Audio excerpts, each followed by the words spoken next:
Good morning, everyone. Children, yesterday we started about another biomolecule which was enzyme. I hope you have gone through the topic carefully and the topics are clear. If you have any doubt, you can ask. Today we'll start with the next topic, that is characteristic or properties of enzyme. ठीक है, तो इसको ज़्यादा detail में नहीं पढ़ना है आपने, जस्ट ऐसे ही जैसे मैं पढ़ा रही हूँ उतना सा ही पढ़ना है. क्लियर? तो कैरेक्टरिस्टिक्स प्रॉपर्टीज़ क्या है एंजाइम की. पहली प्रॉपर्टी है कि एंजाइम की केमिकल नेचर क्या है. तो I have told you earlier also कि सारे के सारे एंजाइम जो है, most of the enzyme they are protein. किससे बने होते हैं? प्रोटीन से. और कैसी प्रोटीन होती है?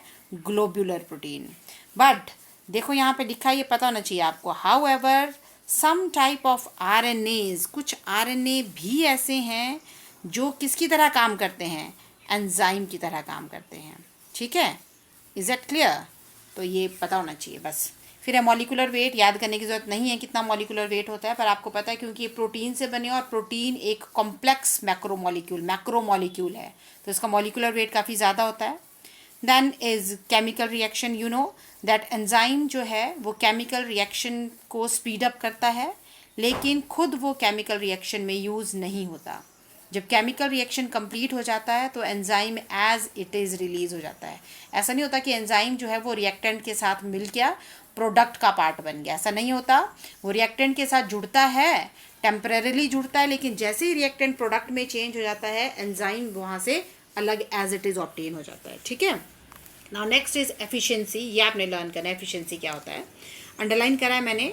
The number of substrate molecule changed per minute by a molecule or enzyme is called turnover number. मतलब एक मिनट में कोई एंजाइम कितने सबस्ट्रेट होता है रिएक्टेंट, कितने सबस्ट्रेट मॉलिक्यूल को प्रोडक्ट में चेंज करता है, that is called its turnover number. और जितना ज़्यादा टर्नओवर नंबर होता है उतनी ज़्यादा किसी एंजाइम की एफिशिएंसी होती है. ठीक है. और एक और लाइन मैंने नीचे अंडरलाइन करी है कि सबसे ज़्यादा टर्नओवर नंबर कौन से एंजाइम का है? कार्बोनिक एनहाइड्रेज एंजाइम का. ठीक है. ये एंजाइम कहाँ प्रेजेंट होता है? याद करना है इसका नाम. कहाँ प्रेजेंट होता है? This is present in RBC. हम पढ़ेंगे आगे इस एंजाइम के बारे में. तो क्या करते हैं, इसका टर्नओवर नंबर कितना होता है? 36 मिलियन सबस्ट्रेट को एक मिनट में प्रोडक्ट में चेंज कर देता है.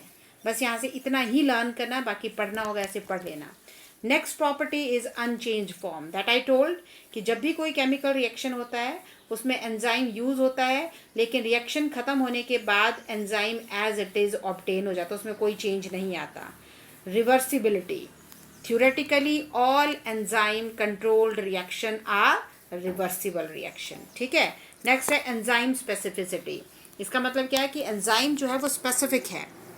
पर्टिकुलर एंजाइम पर्टिकुलर सबस्ट्रेट के साथ ही रिएक्ट कर सकता है. ऐसा नहीं कि किसी भी रिएक्शन में हम कोई भी एंजाइम डाल दें, ऐसा नहीं होता. ठीक है. तो इन चीज़ों को ज़्यादा डिटेल में नहीं पढ़ना है आपने, जितने सा मैं बता रही हूँ उतना सा ही पढ़ना है. नेक्स्ट है हीट सेंसिटिविटी. आपको पता है एंजाइम जो है वो प्रोटीन है, और प्रोटीन जो है वो हाई टेम्परेचर पे डीनेचर हो जाते हैं, उनके बॉन्ड टूट जाते हैं, उनका स्ट्रक्चर ख़राब हो जाता है. तो वैसे ही अगर हम एंजाइम्स को हाई टेम्परेचर दें, नॉर्मल कितने टेम्परेचर पे काम करता है वो 25 से 35 डिग्री पर. लेकिन अगर हम ज़्यादा टेम्परेचर पे ले जाते हैं या फिर बहुत कम टेम्परेचर पे एंजाइम को ले जाते हैं तो उनकी डीनेचुरेशन हो जाती है, एंजाइम की फंक्शनिंग ख़त्म हो जाती है क्योंकि उसका स्ट्रक्चर डिस्ट्रॉय हो जाता है. Next is protein poison. As enzymes are poisons, enzymes are protein. तो अगर कोई ऐसा सब्सटेंस है which is poison to protein, तो एंजाइम के लिए भी वो पॉइजन होता है, एंजाइम को भी इनएक्टिवेट कर देता है. नेक्स्ट है पीएच. हर एक एंजाइम के काम करने की अपनी पीएच होती है. पर्टिकुलर पीएच पे पर्टिकुलर एंजाइम काम करता है. जैसे कुछ एग्जांपल दिए इन्होंने. पेप्सिन, पता है आपको पेप्सिन एंजाइम हमारे स्टमक में होता है, तो स्टमक में HCl भी होता है, इसलिए हमारी स्टमक की पीएच कितनी होती है? 2 pH. तो ये 2 pH पे काम करता है. तो like this some other are given. ठीक है. सलाइवरी एमाइलेज, आपको पता है ये हमारे सलाइवा में होता है, और हमारे सलाइवा का पीएच कितना होता है? 6.8. तो like this different enzyme have different pH. बस यहाँ से आपको इतना ये इनकी नॉलेज होनी चाहिए. No need to learn this things. Clear children?